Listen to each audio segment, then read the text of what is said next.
یہ تو بات رہی اپوزیشن کی، لیکن اسلام آباد میں پی ٹی آئی کا امر بالمعروف جلسہ کل ہو رہا ہے۔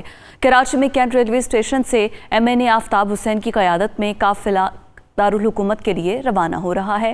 تفصیلات بتائیں گے ہمارے نمائندے فیصل خان۔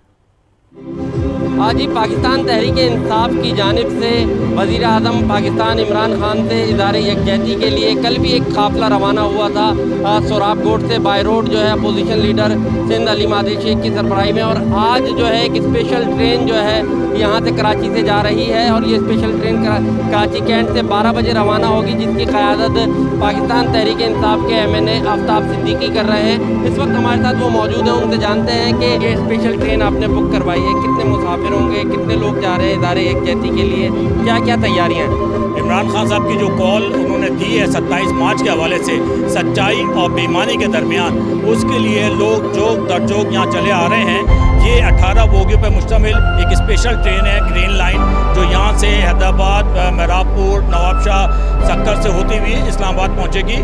اس میں تقریباً 1600 افراد یہاں سے جا رہے ہیں، اور یہ ایک جہاد کے لیے لوگ نکل رہے ہیں۔ میں نے 1947 کے بعد اتنا جوش کبھی نہیں دیکھا جو اب ہم جوش دیکھ رہے ہیں۔ الحمدللہ کراچی سے ویسے ہی لوگ نکل رہے ہیں جیسے پورے پاکستان سے نکل رہے ہیں۔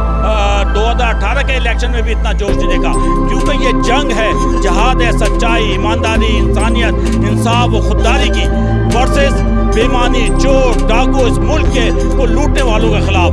تو یہاں پہ ایسے ایسے لوگ آئے ہیں جن کا تعلق پی ٹی آئی سے نہیں بھی ہے، وہ بھی اس کال پہ جا رہے ہیں، کیونکہ یہ ہمارا فرض ہے۔ 1947 میں یہ ملک بنایا تھا، اور اب ہم اس ملک کو بچانے کے لیے نکل رہے ہیں۔ پاکستان تحریک انصاف کے ایم این اے ہیں آفتاب صدیقی، جو کہہ رہے ہیں کہ ایک بڑی تعداد میں لوگ ان کے ساتھ یہاں پر اظہار یکجہتی کے لیے جمع ہیں، جبکہ یہ ٹرین 18 بوگیوں پر مشتمل ہے، جس میں تقریباً 1600 افراد جو ہیں پی ٹی آئی کے ورکرز ہیں، جو وزیر اعظم عمران خان سے اظہار یکجہتی کے لیے یہاں سے روانہ ہوں گے۔ جی